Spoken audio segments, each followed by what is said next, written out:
Have you talked to Dad about the album? Yeah, I'm terrified. Have Papa Kelce listen to Wood live and hear what his reaction is? I got to figure out like ways to make sure that I do have things that are just between us.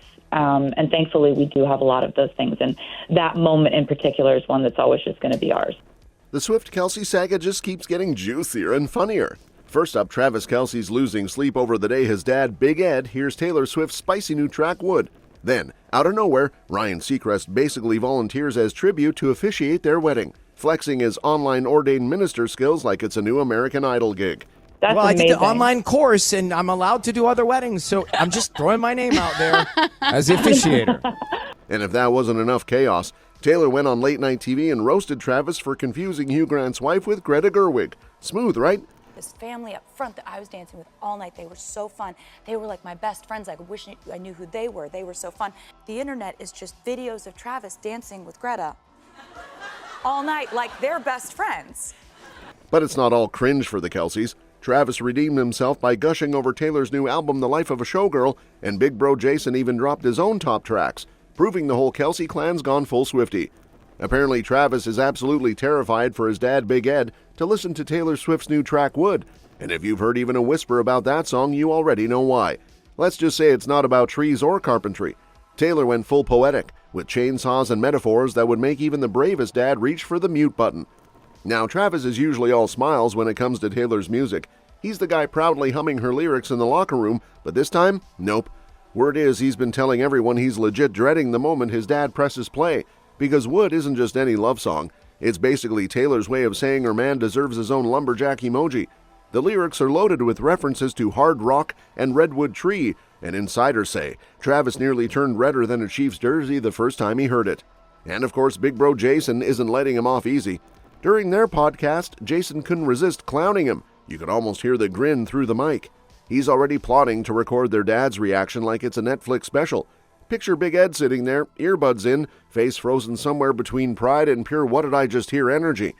Jason apparently joked he's posting it no matter what, which means we might just be days away from one of the most awkward father-son moments in sports history.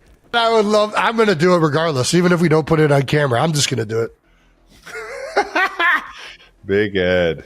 Sources say Taylor's taking it all in stride, though. She even told friends her mom totally missed the naughty double meaning and thought the song was about superstitions. And speaking of things Taylor and Travis will never live down, enter Ryan Seacrest, swooping in like the ultimate wedding crasher before the invites even drop. Apparently during his radio show, the man just casually offered to officiate their wedding. Yup, Ryan Seacrest, Mr. This is American Idol, is now almost Mr. By the Power Vested in Me by the Internet. The guy said he took an online course and got himself ordained, which sounds exactly like something your overly enthusiastic cousin would do after one too many YouTube tutorials. That's well, amazing. I did the online course, and I'm allowed to do other weddings, so I'm just throwing my name out there as the officiator. Taylor, ever the queen of grace, handled it like a pro. She didn't laugh, she didn't roast him, just threw in a polite "that's fantastic" and moved right along. The kind of classy brush-off only a woman who survived 1,000 award show interviews could deliver. That is fantastic. You guys are amazing. Well, Ryan was dead serious, too. He even bragged about officiating another wedding, which apparently went great, according to his co-host who gave him a 20 out of 10 review. He really came prepared with Yelp ratings for his priest era. Right? He did a really, really good job. Like, really just good. throw my name in the hat, You give it a good review? I would give it 20 stars out of 10. Like, he really blew us away. My God. He did. Yeah. He was great. Of course, Ryan couldn't help digging for more, asking Taylor about the wedding date, the proposal, even whether Travis was nervous when he popped the question. Was he nervous in this moment? Were you? See Jason in promoting Monday Night Football ask your fiance about the wedding date, and he didn't give an answer. So, do you have one? Taylor, who's been bearing her soul on the latest album, The Life of a Showgirl, decided to keep this one locked down. She said that moment's just for them. No track, no lyric, no Easter egg. Translation? She's saving at least one chapter of her love life from the Swiftie detectives. I got to figure out ways to make sure that I do have things that are just between us. And thankfully, we do have a lot of those things. And that moment in particular is one that's always just going to be ours. But clearly, even with all her media training, Taylor can't protect Travis from himself. Case in point, her latest appearance on Late Night with Seth Meyers, where she spilled the tea on one of Travis's most painfully funny celebrity encounters. London, June 2024, an Eras Tour show buzzing with A-listers, Tom Cruise jumping like he's doing his own stunts, the Hemsworth brothers being genetically perfect, Ashton and Mila vibing in the corner, and Travis trying to play it cool. Emphasis on trying. So apparently Taylor had told him before the show that his favorite director, Greta Gerwig, would be in the VIP tent. He's a big fan, loves Barbie, raves about her talent, the whole deal. He's hyped to finally meet her.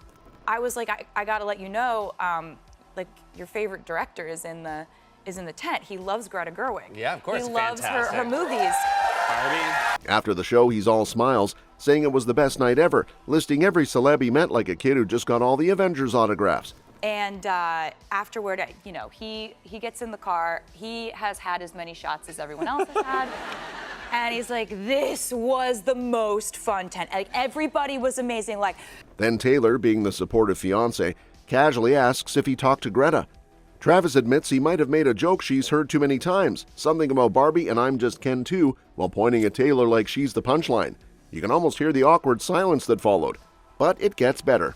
Or worse, depending on how much secondhand embarrassment you can handle. Turns out, Greta wasn't the one he was talking to at all. Yep, he'd walked up to Hugh Grant's wife, Anna Eberstein, and told her how much he loved Barbie. She apparently smiled politely because really, what do you say to that? Meanwhile, Taylor later found videos online of Travis dancing the night away with the Greta he'd thought he'd just charmed. Cue her connecting the dots like a detective in a rom-com. When she asked if there was any chance he'd complimented the wrong woman, Travis just froze. Classic Kelce. And speaking of classic Kelce moves, he may have confused Greta Gerwig with Hugh Grant's wife, but when it comes to Taylor's new album, The Life of a Showgirl, he's suddenly sounding like a PR-trained poet.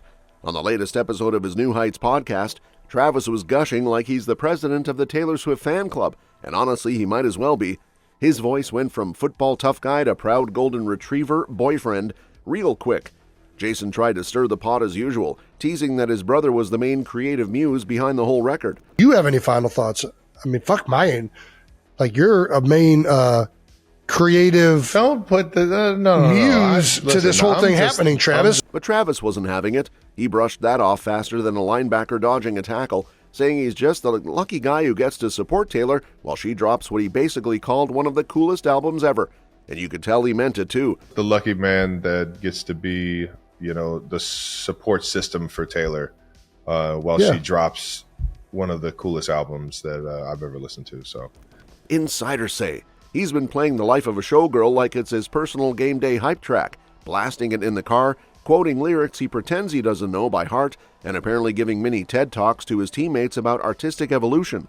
Sources joked that the Chiefs' locker room has more Taylor Swift breakdowns than ESPN this week. Jason, meanwhile, kept poking the bear, asking if Travis had his own secret track on there somewhere. Because let's face it, everyone's been wondering which lyrics were inspired by him. Travis laughed it off, saying he's just there to cheer her on, but you could practically hear the smile in his voice. The man's whipped, and he's not even trying to hide it anymore. When he said he couldn't be prouder, he wasn't just doing boyfriend PR. This was full chest thump, heart eyes energy.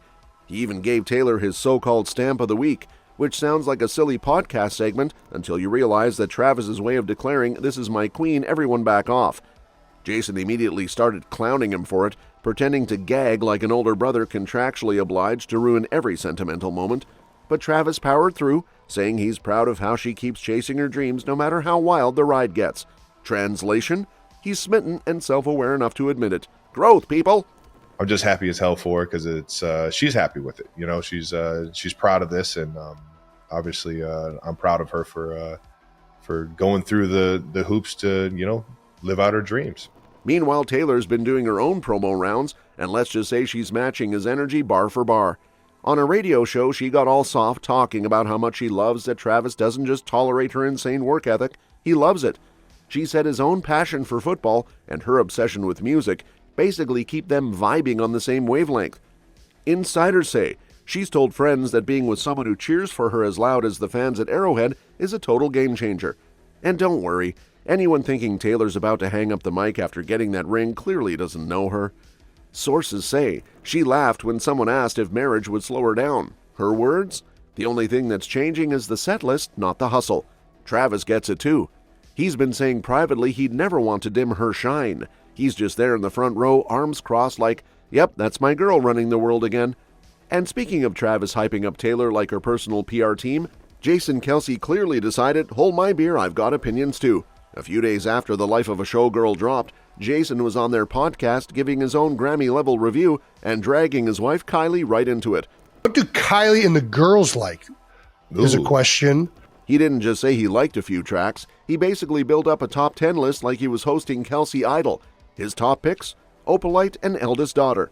But yeah, I still think my top two are Opalite and Eldest Daughter. He said Opalite hits him right in the feels, which, coming from a guy who's built like a mountain and once played through broken ribs, says a lot.